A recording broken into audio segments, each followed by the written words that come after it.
ફળ સિદ્ધ આપ કરાવે, પણ સાધન પણ આપ જ સિદ્ધ કરી આપે છે. આ કરુણા પ્રભુની ને ગુરુની કૃપાલુતા, દયાલુતા ક્યાં છુપાયેલું છે? આપણે બધા છે નિસ્સાધન છીએ. ફલ તરફની દ્રષ્ટિ સર્વોત્તમ ફલ તરફની છે, પણ ઉત્તમતા પામતા પહેલા સાધનો પણ સર્વોત્તમ હોવા જોઈએ, તો જ સર્વોત્તમતાની પ્રાપ્તિ થાય. સાધન જો હીન હોય તો ઉત્તમ ફલની પ્રાપ્તિ થઈ શકતી નથી. તો હવે આપણા જેવા નિસાધન જનો ઉત્તમ સાધનો લાવે ક્યાંથી? તો કે આપણા ગુરુદેવ એટલા કૃપાળુ છે ને કે પોતે જ સાધન બની અને પોતે જ ફલની પ્રાપ્તિ કરાવે છે. આપણી પાત્રતા પણ પોતે જ સિદ્ધ કરાવે છે અને પોતે જ પ્રસાદ રૂપે પ્રાપ્ત થાય છે. આ ગોપાલલાલજીની કૃપાલુતા. અને કઈ રીતે કાનદાસ પર કૃપા શ્રી ગોપાલલાલજીની થઈ, કઈ રીતે એમને અનુકૂળતા બધી જ સિદ્ધ કરી આપી. અને સ્મૃતિ માત્રાર્થી નાશ. આપણા એક એક ચરિત્રને જોઈએ ને તો મહાપ્રભુજીના એક એક સર્વોત્તમ સ્તોત્રના નામો આપણને યાદ આવે. એમ લાગે કે આ નામો જે મહાપ્રભુજી માટે ગુસાઈજી રચ્યા છે એ આપના વંશજોમાં પણ ચરિતાર્થ થઈ રહ્યા છે, ગોપાલલાલજીમાં પણ ચરિતાર્થ થઈ રહ્યા છે. અને સરખાવી શકાય, જે જાણકાર છે એક એક પ્રસંગોને જુએ તો સર્વોત્તમના એક એક નામ તમને પ્રગટ થતા દેખાય, જેનું અધ્યયન છે. અને આપે આજ્ઞા કરી કે આજે મહાપ્રભુજીની કૃપા એવા જીવો પર થઈ છે કે જેમને આજે પણ સ્વાનુભાવ થઈ રહ્યા. જો આ પુષ્ટિ માર્ગ એ વાયદાઓનો માર્ગ નથી, એ કલ્પનાઓનો માર્ગ નથી કે તમારા મર્યા પછી તમને આ લોક મળશે, તમારા ગુજરી ગયા પછી આમ પ્રાપ્તિ થશે. ઉદ્ધારના વાયદાઓ પુષ્ટિ માર્ગમાં નથી. અહીંયા તો પ્રગટ નયન રૂપ નયનન દિખાવે, પ્રગટ લીલા દિખાવે. અહીંયા તો આપણી જીદ તો એ છે કે મારે આજ આંખે ઠાકોરજીના દર્શન કરીને જવા છે, મારે તો આજ કાને એની વેણું સાંભળીને જવું છે, મારે તો આજ હાથે એને ગોદમાં લઈને મારા ખોળામાં બેસાડવો છે. અહીંયા ઉદ્ધારના વાયદા નથી. મર્યા પછી કોણ જોવા ગયું છે કે કોણ ક્યાં ગયું. યદગત્વાન નિવર્તન્તે તદ્ધામ પરમમ મમ. એટલે ઉદ્ધારના વાયદાઓ છે. આપણે તો આ જ દેહથી ભગવદ લીલાનો અનુભવ કરીને જવું છે. અને આપણા આચાર્યોની એવી કૃપા છે.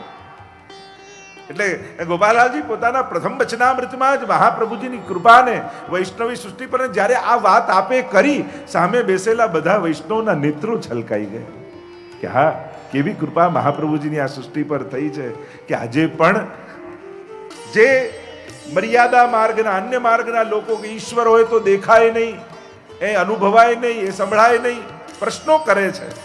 અને એ જ પુષ્ટિ સૃષ્ટિ પર એવી કૃપા છે કે અહીંયા વૈષ્ણવના ઘરે બિરાજતા ઠાકોરજી માંગી માંગીને આરોગે, સાક્ષાત પોતાનો પ્રગટ અનુભવ કરાવે. આ કૃપા પુષ્ટિ માર્ગમાં. સાધારણ ગુરુ હોય ને એ તમને વ્રજમાં લઈ જાય, પણ ગોપાલલાલજી ને મહાપ્રભુ જેવા ગુરુ હોય એ તમે જ્યાં હો ત્યાં વ્રજ પ્રગટાવી દે છે. તમને સાધન નથી કરાવતા, તમારા ઘરે જ વ્રજ પ્રગટાવી દે. તમે જ્યાં છો ત્યાં તો એની અનુભૂતિ કરાવી દે.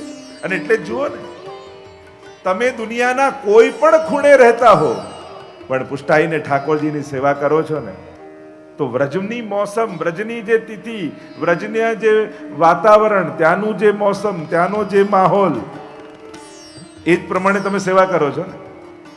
કદાચ સુરતમાં ઠંડી શરૂ થઈ ન હોય પણ વ્રજમાં શીતકાલ પ્રારંભ થઈ ગયો તો ઠાકોરજીને સેવા ક્રમમાં ગદ્દલ આવી જાય. એટલે તમે દુનિયાના કોઈ પણ ખૂણે રહો છો પણ ઠાકોરજીની સેવા કરો છો તો તમારા ઘરમાં વ્રજ જ છે, તમે વ્રજમાં જ રહી રહ્યા છો. એ જ પ્રકારનો સેવા રીત પ્રીત વ્રજજન કી, જનહિત જગ પ્રગટાઈ, પ્રગટ ભય માર્ગ રીત દિખાઈ. રીત અને પ્રીત પ્રગટાવી છે.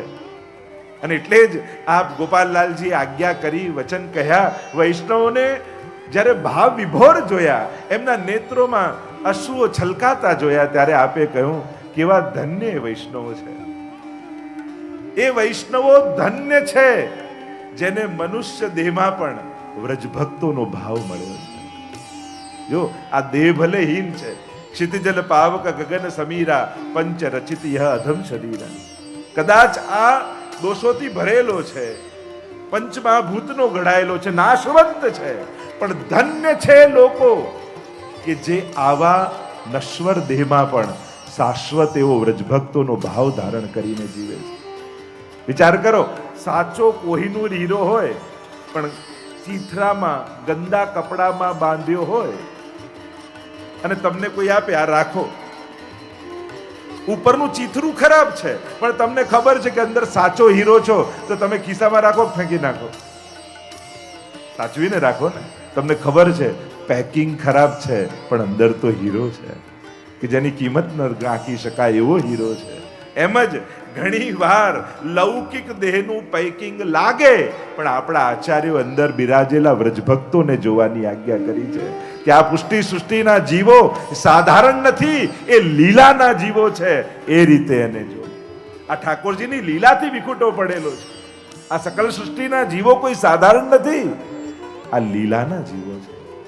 આપણે વ્યક્તિને કેવલ સ્વભાવથી, શરીરથી ને એની ક્રિયાથી ઓળખીએ છીએ. આચાર્યો કહે છે એનાથી ન ઓળખીશ, એની અંદર રહેલા લીલાના સ્વરૂપથી એને ઓળખ. જે હરિરાયજી આપણને વલ્લભ સાખી આદિમાં કહ્યું, ઉનકે મન કી વો જાને મેરે મન જગદીશ. એના મનની એ જાણે, આપણા મને એના ગળામાં રહેલી કંઠીને જોવું. આ મારી પ્રભુની લીલાનો જીવ છે. આવો ભાવ. અને જ્યારે આવી સુંદર આજ્ઞા આપે કરી અને પછી વૈષ્ણવ આગળ પ્રશ્ન કરે છે, તમને યમુનાજીના ગુણગાન તરફ લઈ જાઉં છું, પણ મને ભાવ એ છે કે આ યમુનાજીના ગુણગાન મારે નથી કરવા, ગોપાલલાલજીના મુખેથી શરૂ કરાવવું છે, આપના વચનામૃતોથી શરૂ કરાવવું છે. કારણ કે આપણે એમને આશ્રિત થઈને બેઠા છે. એક વસ્તુ મારી યાદ રાખજો, અનન્ય થતા પહેલા એની આજ્ઞામાં રહેવું એ પહેલું પગથિયું છે. આપણે અનન્યતાનો આગ્રહ રાખીએ છીએ, પણ વિચાર પહેલો એ હોવો જોઈએ કે હું એમની આજ્ઞામાં છું. કારણ કે જે આજ્ઞામાં નથી એ અનન્ય પણ નથી. એટલે અનન્યતાનું પહેલું ડગલું એમની આજ્ઞા છે. આપણા પ્રત્યેકના જીવનમાં એમની આજ્ઞા ચરિતાર્થ થાય તો જ આપણી અનન્યતા સિદ્ધ થાય. કારણ કે અનન્યતા એ શરત નથી, અનન્યતા એ અવસ્થા છે. એ અવસ્થામાં ક્યારે પહોંચાય છે? જ્યારે એમની આજ્ઞાને જીવતા થઈ. અને જો આપની આજ્ઞાઓનું વાંચન કરશો તો સાચા અર્થમાં એમની અનન્યતાની સિદ્ધિને પ્રાપ્ત થશો.